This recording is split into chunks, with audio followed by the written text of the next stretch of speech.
Ia falar Romanos. Mateus, capítulo 5, versículo 17. Nós estamos na série de mensagens no Sermão do Monte, o Evangelho do Reino, o primeiro discurso de Jesus. E agora nós estamos entrando no novo grupo de texto ali, num trecho que nós vamos ver Jesus e a lei. Então Jesus vai estar se relacionando com a lei. Verso 17 diz assim: não pensem que vim abolir a lei ou os profetas. Não vim abolir, mas cumprir. Digo-lhes a verdade, enquanto existirem céus e terra, de forma alguma desaparecerá da lei a menor letra ou o menor traço, até que tudo se cumpra. Todo aquele que desobedecer a um desses mandamentos, ainda que dos menores, e ensinar os outros a fazerem o mesmo, será chamado menor no reino dos céus. Mas todo aquele que praticar e ensinar esses mandamentos será chamado grande no reino dos céus. Pois eu lhes digo que se a justiça de vocês não for muito superior à dos fariseus e mestres da lei, de modo nenhum entrarão no reino dos céus. Vamos orar, irmãos? Espírito Santo de Deus, rogamos a Ti nesse momento, Tua iluminação. Ilumina, Senhor, a nossa mente, o nosso coração. Abre, Senhor, os nossos ouvidos, abre, Senhor, os nossos olhos, que essa palavra ela venha falar conosco. Que o Senhor venha se revelar por meio da Tua palavra, Senhor, a cada um de nós, aqueles que estão presentes, aqueles que nos assistirão em casa. Fale conosco, Senhor. Nos dê o entendimento e que possamos aplicá-la e que com isso sejamos mais parecidos com Jesus. Amém. Irmãos, o título do meu sermão é Jesus e o Antigo Testamento. Introdução. Parte 1. Nesse texto nós vemos Jesus falando sobre a lei e os profetas. Nos textos que vêm depois desse, ainda no capítulo 5, do verso 21 ao verso 48, Jesus vai estar interpretando a lei. Só que é interessante que nós, quando olhamos hoje, muitas das vezes nós temos na nossa Bíblia o Antigo Testamento, mas às vezes a gente não consegue entender o motivo de termos o Antigo Testamento. Nós não somos judeus, por que nós precisamos do Antigo Testamento? Né? Muitas igrejas, muitos cristãos utilizam o Antigo Testamento como uma fórmula mágica. Então, pega-se, por exemplo, o texto que nós lemos ali de Êxodo, onde fala do sangue do cordeiro nos umbrais da porta. Então, muitas igrejas vão fazer o quê? Vamos pegar o suco de uva e vamos passar no umbral da porta da nossa casa, porque o diabo não vai entrar lá, o mal não vai entrar, e a minha casa será protegida. Outros vão olhar o texto que fala em que Josué e o povo de Israel deu as voltas em volta da muralha de Jericó. Então, diante de um problema, eles vão fazer o quê? Vamos reunir o povo da igreja e vamos dar a volta em volta desse problema. Em algumas igrejas, o que vai fazer? Vão levantar uma muralha, vão botar ali os problemas naquela muralha e vão rodear aquela muralha. E não vão esperar a muralha cair sozinha, eles vão destruir a muralha. Eu falo isso porque eu já fiz isso. Então, né? Outras igrejas vão olhar para a escritura do Antigo Testamento e elas não vão entender como pode essa montoeira de sangue no Antigo Testamento. Essa montoeira de sacrifícios no livro de Levíticos. Não vão entender. E na maioria das vezes vão pular esses livros, não vão ler. Ou vamos fazer uma leitura corrida desses livros? E eu confesso, irmãos, que eu tinha esse posicionamento também. Não entendia por que tanto sangue. Outros cristãos, outros líderes evangélicos, outras igrejas, o que eles vão fazer diante dessa grande quantidade de sacrifícios no Antigo Testamento? Bom, se Deus aceitou o sacrifício daqueles homens, Deus vai aceitar o nosso sacrifício. Se Deus aceitou o sacrifício e abençoou aqueles homens, Deus vai abençoar se nós fizermos um sacrifício. Mas, diferentemente do que está no texto do Antigo Testamento, não se queimam mais bois, ovelhas ou cabritos, mas se utiliza o dinheiro, mas não queima o dinheiro.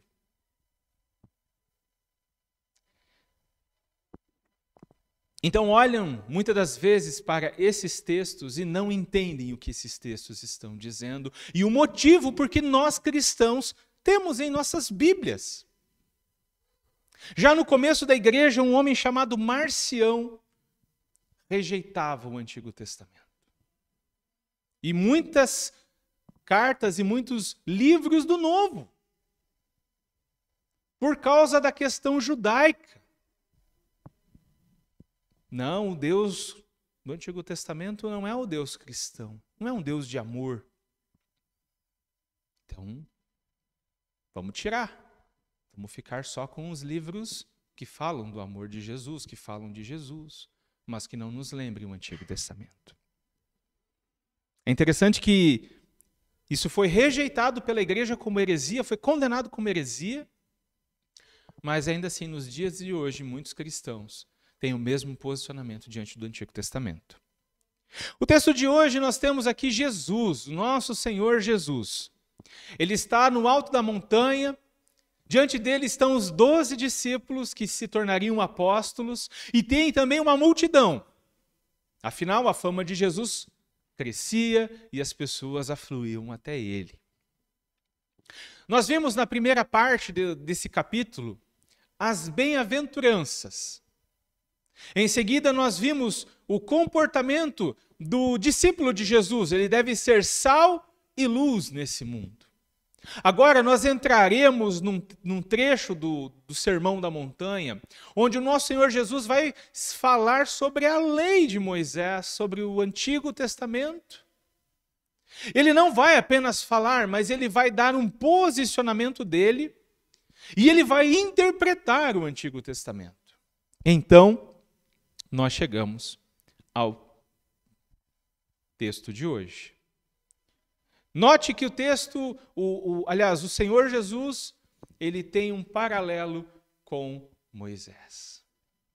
Porque Moisés também estava no monte.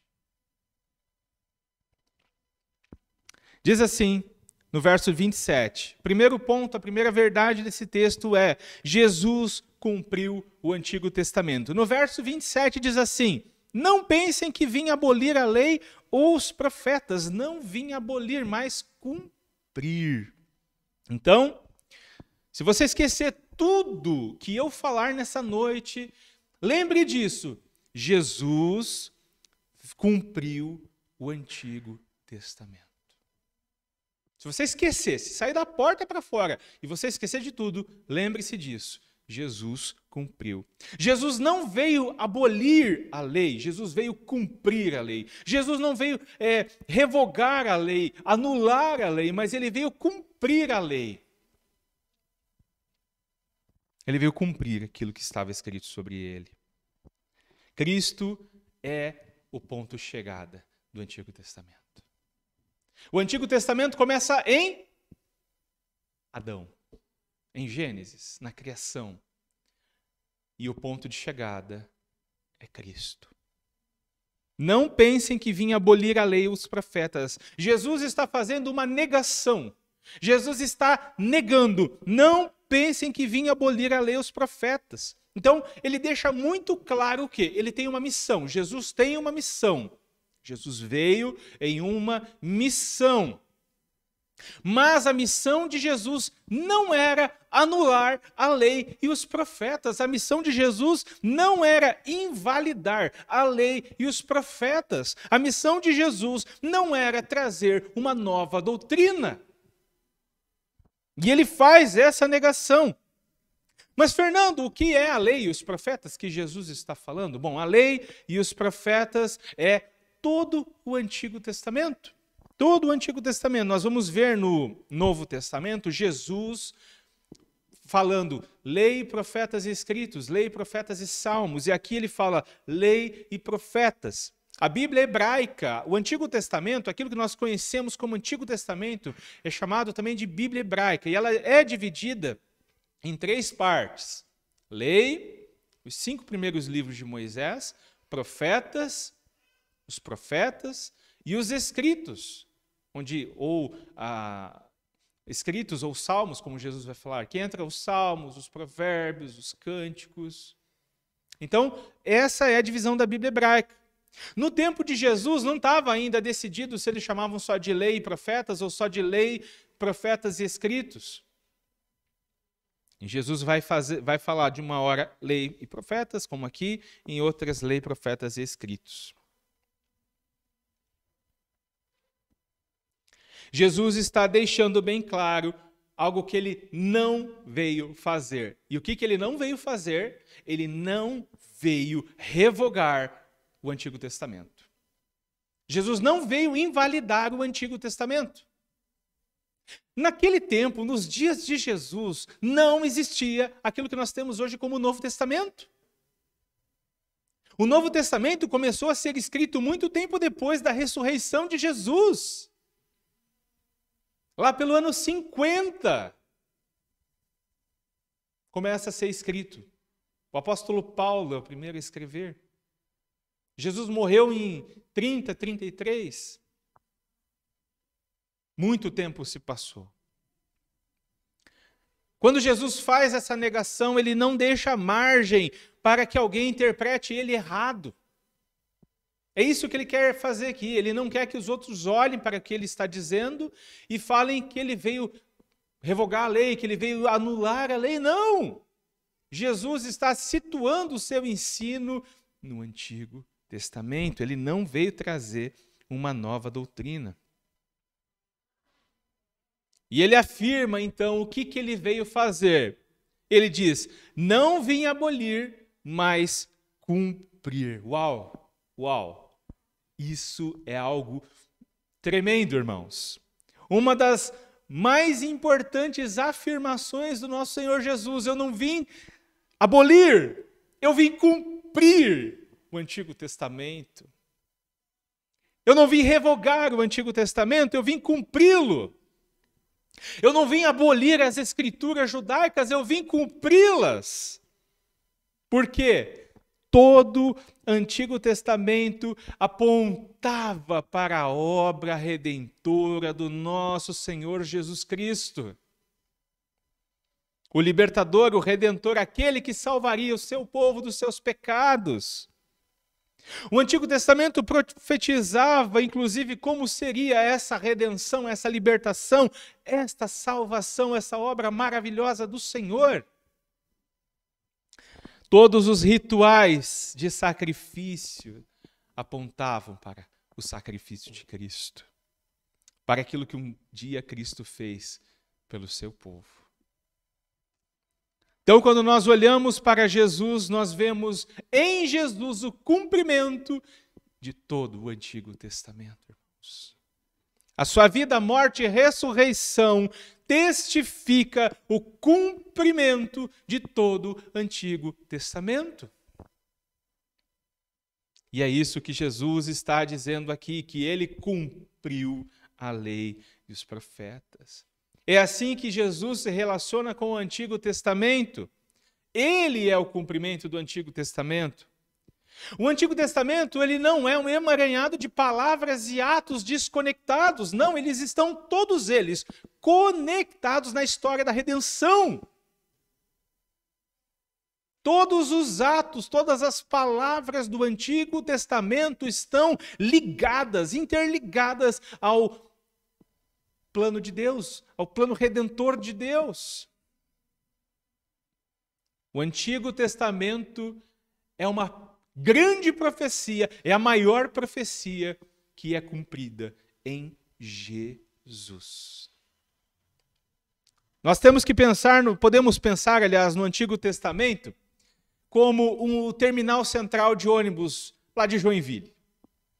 Por exemplo, se você quiser ir até o centro de Joinville, o que você faz? Estamos aqui em Araquari, queremos ir até Joinville.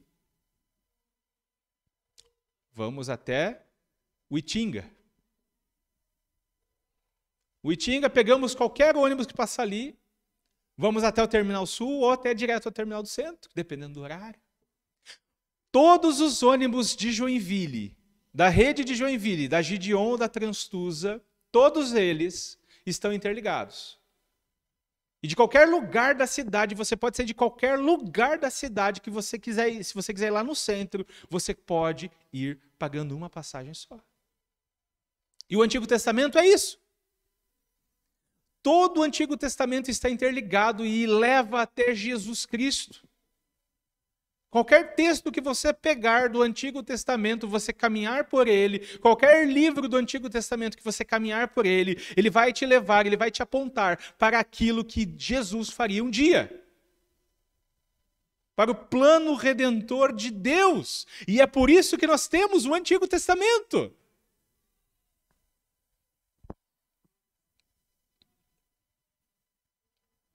Cristo é o cumprimento do Antigo Testamento. Cristo é a meta escatológica do Antigo Testamento. O Antigo Testamento tinha uma meta escatológica, uma meta futura, algo de futuro. Cristo. Cristo também é aquele que possui autoridade. Sendo ele o alvo do Antigo Testamento, ele é aquele que possui autoridade para interpretar o Antigo Testamento. O que ele vai fazer mais adiante? E é por meio de Cristo que o Antigo Testamento tem relevância para cada um de nós e para cada cristão. É por causa de Cristo que ele é relevante para nós. É por causa de Cristo que nós temos ele em nossas Bíblias. É por causa de Cristo que nós não arrancamos das nossas Bíblias. Por quê? Porque nós vemos nele o Cristo que nos salvou. Em Gênesis, lá no livro de Gênesis, nós somos expulsos do paraíso. Por causa do pecado, o homem é expulso do paraíso. Mas, em Cristo, nós temos livre acesso ao paraíso. Nós teremos acesso ao paraíso. O primeiro Adão nos condenou à morte. Você tem noção do que é isso? Nós morremos hoje por causa de Adão. E não apenas fisicamente, mas morremos, estamos mortos para Deus espiritualmente por causa de Adão. Mas o segundo Adão, que é Cristo, nos deu vida quando nós estávamos mortos. O segundo Adão, que é Cristo, nos deu a vida eterna. Cristo é o descendente prometido a Abraão. Lembra? Deus promete a Abraão dar um filho, e por meio desse filho todas as nações, todas as etnias seriam abençoadas. Cristo é o filho de Abraão, por meio do qual toda etnia será abençoada, irmãos. O Êxodo preparou o caminho do Messias, o caminho do Cristo, o qual seria o libertador do seu povo e o Cordeiro de Deus que tira o pecado do mundo, o sacrifício perfeito. Aquele sacrifício da Páscoa apontava para aquilo que um dia Cristo faria por nós e por todo aquele que nele cresce. As leis, os regulamentos de Levítico nos mostram a necessidade de purificação. por causa do pecado. Deus deu aquelas regras, aquelas leis por causa da purificação, por causa do pecado. E quando lemos Levíticos, vemos a necessidade de sermos purificados do pecado. E quando lemos Levíticos, vemos a necessidade de termos o pecado expiado. O que é obtido por meio da fé, por meio do sangue de Jesus, a morte sangrenta de Jesus, expia o nosso pecado.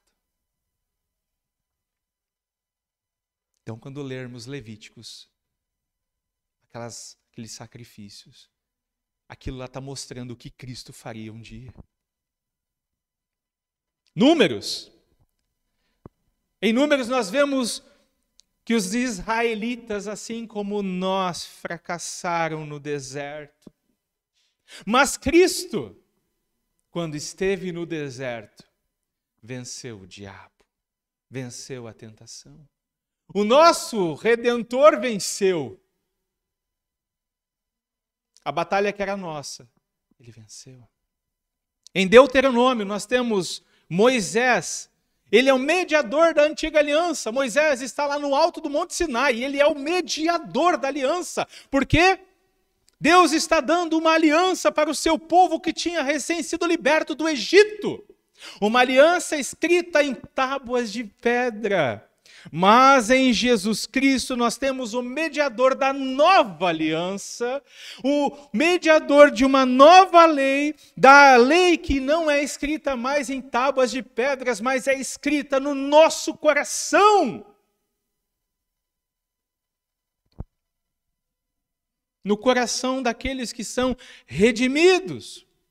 Em Josué, nós temos o líder que guia o povo de Israel até a terra prometida. Mas esse líder, Josué, ele apontava para Jesus Cristo, o que nos guia até a nova Jerusalém. A nossa terra prometida não é nesse mundo, irmãos. Em Juízes temos os libertadores do povo de Deus, aqueles que libertavam volte e meia o povo de Deus da opressão do inimigo. E isso apontava para aquilo que Jesus faria. Jesus é o verdadeiro libertador do seu povo. Porque nos libertou do império, da morte, das garras do diabo, do pecado. Para sempre. Em Rute, nós temos a figura de Obed, filho de Rute e neto de Noemi. Foi o redentor dela. Mas esse redentor apontava para Cristo, o nosso redentor. O nosso resgatador. 1 Samuel e 2 Samuel, a vida de Davi apontava para Cristo também. Porque Davi também foi, assim como Cristo, aprovado por um profeta, cheio do Espírito do Senhor, rejeitado por líderes enciumados e precisaram fugir para sobreviver. Em Reis, nos 2 livros de Reis, nós vemos a fidelidade de Deus em manter sua aliança. Uma aliança feita a Davi. Nós vemos a fidelidade de Deus, uma fidelidade necessária para o cumprimento dessa aliança. Cumprida em Jesus Cristo, o Rei dos Reis, filho de Davi. Em Crônicas, nós temos a esperança da restauração do trono de Davi. Uma restauração que ocorre em Cristo, o filho de Davi. Em Esdras, os líderes da comunidade apontavam para Cristo, o maior líder que já existiu. Em Neemias, o povo aguardava ansiosamente o sumo sacerdote, o qual faria expiação completa pelos pecados do povo, aguardavam pela expiação do nosso sumo sacerdote, Jesus Cristo. Porque Cristo é o sacerdote que expia o nosso pecado completamente. Em Esther, nós vemos uma intervenção divina em favor do povo, e essa intervenção divina apontava para a história redentora de Cristo, para a história redentora de Deus cumprida em Cristo. Jó, o livro de Jó, nós vemos Jó apontando a necessidade de ter um mediador entre ele e Deus. Cristo veio ser o nosso mediador. Hoje nós podemos acessar o Pai por meio de Jesus Cristo, Filho. Os Salmos, eu não vou ter tempo de falar sobre tudo que tem nos Salmos, mas nos Salmos nós vemos a vinda do Messias, nós vemos o sofrimento do Messias, nós vemos a glória do Messias. Nós vemos os sentimentos do Messias, as profecias, o nosso bom pastor. O sábio de Provérbios apontava para Jesus, o nosso sábio e mestre. Em Eclesiastes, o pregador não é capaz de enxergar completamente o futuro. Mas em Cristo, nós temos a esperança da vida eterna. Nós conseguimos ver o futuro. Por quê? Porque o nosso Deus não é um Deus de mortos, mas é um Deus de vivos. Livro de Cantares, o livro de Cântico dos Cânticos, um dos livros mais lindos e complicados de entender, se você não entender algo muito importante. O amor entre o marido e a mulher, no livro de Cânticos, ele apontava para o amor entre Cristo e a igreja. Com a diferença significativa que o amor entre Cristo e a igreja é perfeito. Em Isaías nós temos as mais claras profecias sobre Cristo, as quais, ele cumpriu plenamente. Jesus inaugura também a nova aliança, que é profetizada por Jeremias. Jeremias também profetizou que viria o bom pastor. Jesus é o bom pastor que dá a vida pelas ovelhas. Lamentações de Jeremias. As lamentações de Jeremias apontavam para aquilo que Cristo viveria, sua humilhação e sua exaltação. Cristo habitar entre nós foi humilhante. O Deus santo e perfeito habitar e sentar e comer com homens pecadores, imperfeitos, é a coisa mais humilhante para Deus. E Lamentações apontava para isso. Em sua ressurreição nós temos a exaltação de Cristo, algo que Lamentações aponta também. Em Ezequiel, o profeta vê a glória do Senhor enchendo o templo. E isso é cumprido em Jesus. Porque, como diz João, aquele que é o verbo, a palavra, tornou-se carne e viveu entre nós e vimos a sua glória. Glória como do unigênito vindo do Pai, cheio de graça e de verdade. Em Daniel vê um filho como se fosse um filho de homem nas nuvens. E isso apontava para Cristo, o Filho do homem. O verdadeiro filho de Israel em Oséias é Jesus Cristo, o qual paga a pena pela nossa prostituição espiritual, cumprindo a lei perfeitamente, oferecendo a sua justiça exigida pela lei em nosso favor. As profecias de Joel se cumprem em Cristo, porque Cristo, juntamente com o Pai, envia o Espírito Santo, o qual é derramado sobre a igreja no dia de Pentecostes, salvando todos aqueles que invocam agora o nome do Senhor. Amós profetizou uma restauração, a qual é cumprida em Jesus, porque ele nos restaura, ele restaura a aliança entre o homem e Deus. Em Obadias, o julgamento vindouro das nações e as bênçãos do povo de Deus vão acontecer na era messiânica. Jonas, profeta Jonas. Jonas e Jesus têm muita coisa em comum. Os dois pregaram um arrependimento. Os dois morreram e ressurgiram após 3 dias. Embora Jonas não morreu, mas estava no meio do mais profundo abismo, dentro do grande peixe. Mas após 3 dias, foi vomitado na praia. E ambos ofereceram a sua vida para salvar os demais. Lembra o que Jonas faz lá no barco para salvar o pessoal? Ele se entrega como sacrifício, como Jesus um dia faria. Irmãos, isso tudo aponta para Cristo. Miqueias profetizou que o Messias nasceria em Belém e seria descendente de Davi, o que é cumprido por Cristo. Cristo é aquele também que cumpre aquilo que era simbolizado nas festas que Naum registra. As expectativas de Abacuque são plenamente satisfeitas em Cristo. A profecia de união entre judeus e gentios é por meio do qual judeus e gentios estariam vivendo em harmonia, também é profetizada e é cumprida em Cristo. E agora em Cristo não existe mais judeu e gentio, somos todos parte da mesma família, a família de Deus. Ageu, a reconstrução do templo em Ageu apontava para Cristo, porque Cristo incorporou o templo.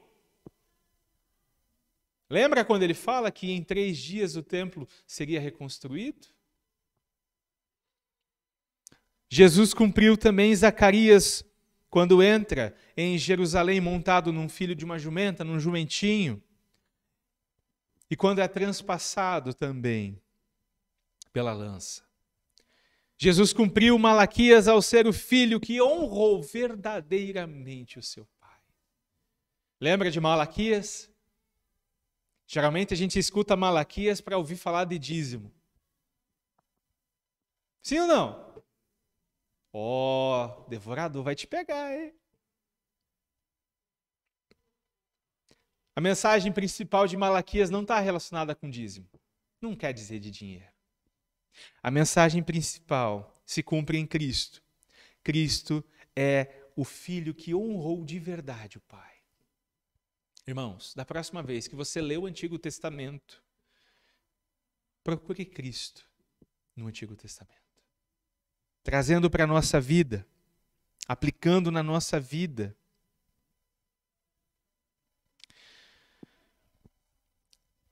Lá no começo eu falei sobre a forma errada que muitas vezes nós usamos o Antigo Testamento. Às vezes nós olhamos para o Antigo Testamento e nós queremos imitar o que eles fizeram para receber aquilo que eles receberam. Irmãos, não é isso não é por causa disso que nós temos o Antigo Testamento.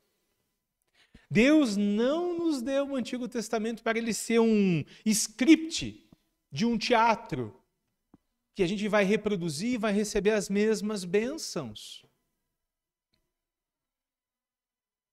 Nós não devemos teatralizar o Antigo Testamento com o objetivo de sermos abençoados, mas devemos interpretar o Antigo Testamento olhando para Cristo. Todo o Antigo Testamento aponta para Cristo e nós devemos ler o Antigo Testamento olhando para Cristo. Cristo é o fio condutor do Antigo Testamento.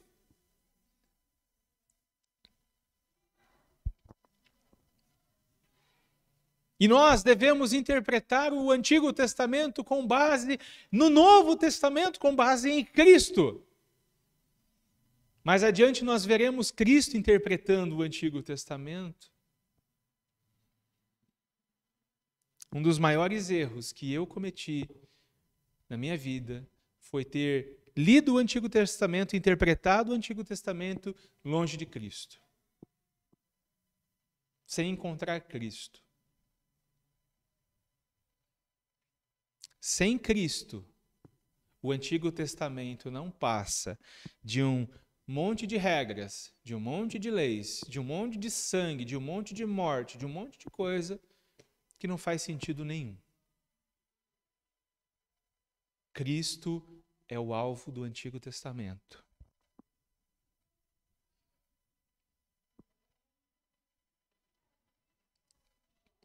Concluindo, irmãos, semana que vem eu continuarei concluindo. Próxima vez que você ler o Antigo Testamento, tenho certeza que não vai ser como a última vez que você leu. Se você procurar Cristo, você vai encontrar Cristo. Toda a Escritura aponta para Cristo. Amém, queridos? Vamos orar? Senhor, obrigado pela Tua palavra, Senhor. Obrigado pelo entendimento da Tua palavra. Louvado seja o Teu nome, Senhor. Nos ajude, Senhor, a encontrar Cristo em cada parte da Escritura.